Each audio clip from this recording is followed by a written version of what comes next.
Hola y bienvenidos a Enigma, el canal de mitos y misterios. Es una de las grandes preguntas de la ufología. ¿Quiénes son esas entidades que nos visitan y abducen? Para tratar de dilucidar esa cuestión, se han propuesto varias hipótesis, y si bien algunas dominan el debate, existen otras menos conocidas en las que merece la pena adentrarse y conocer más. Nuestra intención es realizar un estudio y presentar las diferentes propuestas para que todos sepamos qué es lo que se está discutiendo en el campo de la ufología y poder sacar nuestras propias conclusiones al respecto. Muchos investigadores apuntan a que si bien el fenómeno ovni puede parecernos un misterio relativamente moderno, la presencia del mismo en nuestro planeta se viene dando desde los tiempos más antiguos. En este caso nos adentramos en una interesante teoría que curiosamente ya fue formulada en la antigüedad, concretamente en los textos gnósticos, en donde aparecen unos extraños seres llamados arcontes. Los textos gnósticos son un cuerpo de enseñanzas derivadas de las escuelas mistéricas precristianas que fueron encontrados en Nag Hammadi, una región cercana a Luxor, en Egipto. Datados entre los siglos III y IV después de Cristo, son un total de 12 códices y los restos de un 13º escritos en copto sobre soporte de papiro y encuadernados en piel que pudieron ser conservados en una vasija sellada y ocultada en una gruta. Evangelios que pudieron escapar a la revisión de la Iglesia romana. Los seguidores de esta corriente fueron considerados herejes por el cristianismo. Pensaban que el ser humano era capaz de salvarse a sí mismo mediante la gnosis o la iluminación y no por el sacrificio de Cristo, y su cuerpo de creencias se centraban en explorar la psique y el cosmos, utilizando estados alterados de conciencia para poder acceder a esa información, y en el centro de su visión cosmológica adoraban a una deidad femenina, la divina Sofía.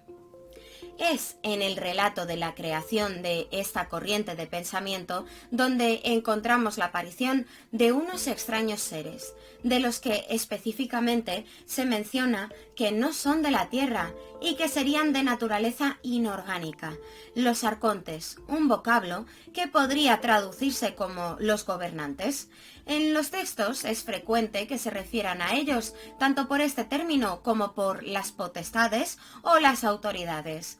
Serían servidores del Demiurgo, el primer arconte, creador de la materia y del mundo, y se interpondrían entre los seres humanos y ese Dios intrascendental que está por encima de todo. Lucharían contra lo incognoscible como parte de esa lucha esencial entre la materia y el espíritu. Se menciona que estos seres externos a la Tierra, una clara referencia a extraterrestres quizás, son mucho más antiguos que la humanidad e incluso que del sistema solar. Sobre su creación se nos dice lo siguiente: y cuando estas cosas habían llegado a pasar, entonces Pistis llegó y apareció sobre la materia del caos, que había sido expulsado como un feto abortado, ya que no había espíritu en ella. Por todo ello, el caos fue la oscuridad sin límites y el agua sin fondo. Ahora, cuando Pistis vio lo que había resultado de su defecto, se perturbó, y la perturbación apareció como un producto miedoso que corrió hacia ella en el caos. Ella se volvió hacia esto y sopló en su cara en el abismo, que está por debajo de todos los cielos.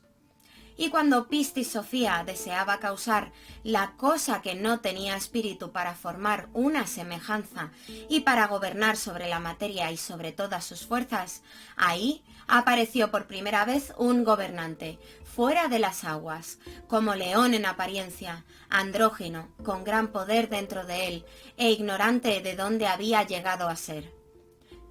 En este fragmento se narra la creación del arconte original, de nombre Yaldabaoth, o el Demiurgo, que fue creado por Sofía, la sabiduría, sin el permiso de Dios, y el resultado no fue bueno, ya que apareció una bestia.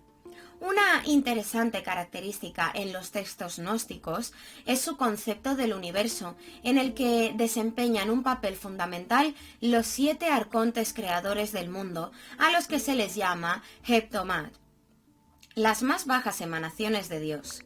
Este arconte, por ser andrógino, produjo para sí un gran eón, una grandeza infinita.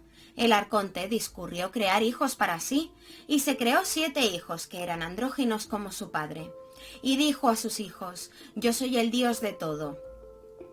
En este texto en concreto, la hipóstasis de los arcontes, encontramos un ciclo teogónico que explica el origen del arconte a partir de la materia.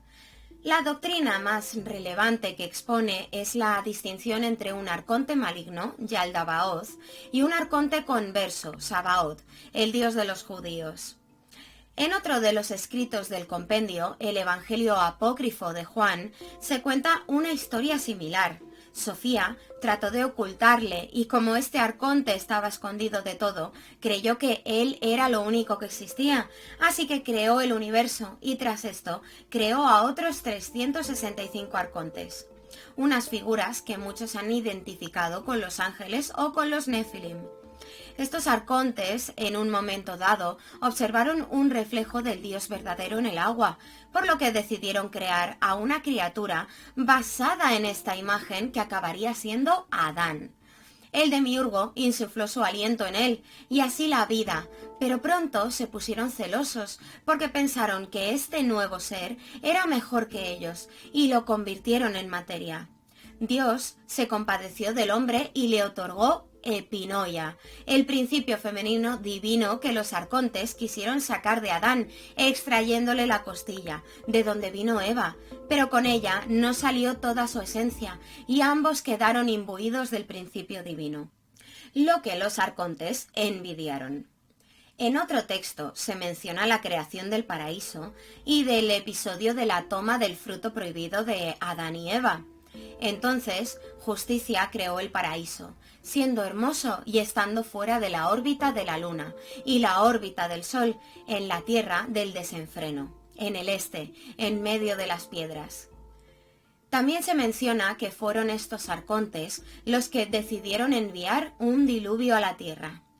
Los arcontes se reunieron en consulta y dijeron: «Vamos, hagamos un diluvio con nuestras manos y destruyamos toda carne, tanto hombres como animales». Se dice asimismo que los arcontes habitan en el sistema solar en diferentes reinos, o cielos, identificados con los planetas, pero que no pueden adentrarse en la Tierra físicamente, aunque a pesar de ello tratan de influir en el ser humano, manipulando la realidad, creando ilusiones o lanzando mensajes para engañarnos. Algo que sería muy similar a una de las tesis que barajaba el reconocido Jacques Vallée, que en su obra Messengers of Deception apuntaba a que el fenómeno ovni se comporta como un proceso de condicionamiento.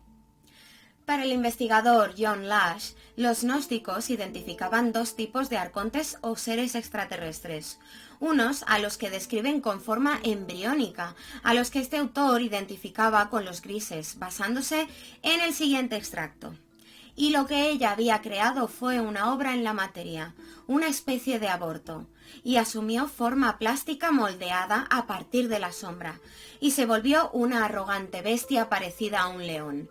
Era andrógino, pues, como ya dije, provino de la materia.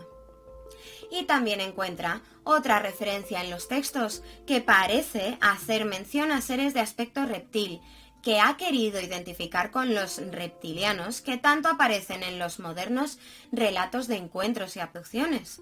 Concretamente, en el apócrifo Evangelio de Juan se dice lo siguiente refiriéndose a Yaldabaoth.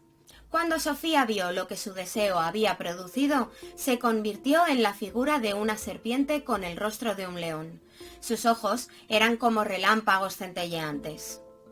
Y un poco más adelante en el texto, en la descripción de algunos arcontes, se menciona lo siguiente acerca de uno de ellos. El quinto es Sabaoth y tiene la cara de un dragón. En otro texto también aparece la siguiente referencia. Y por este trono creó otros ángeles parecidos a serpientes, llamados Serafim, que lo alababan en todo momento. Estas son las interpretaciones que dan autores como el mencionado John Lash o Jay Whitner, que referimos aquí para que cada uno pueda sacar su propia conclusión.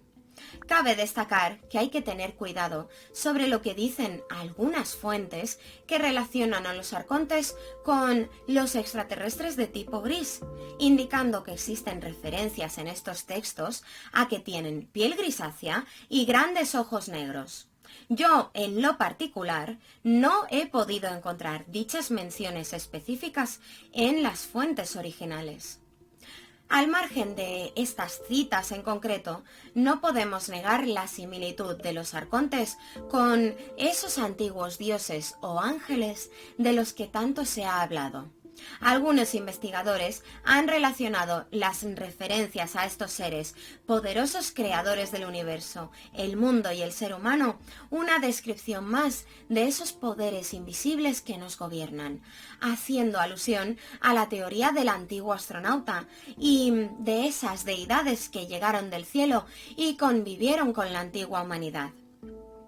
Este conjunto de textos es bastante extenso y está plagado de detalles, por lo que no podemos mencionarlos todos, si bien hemos resaltado algunos de los que nos han parecido más interesantes.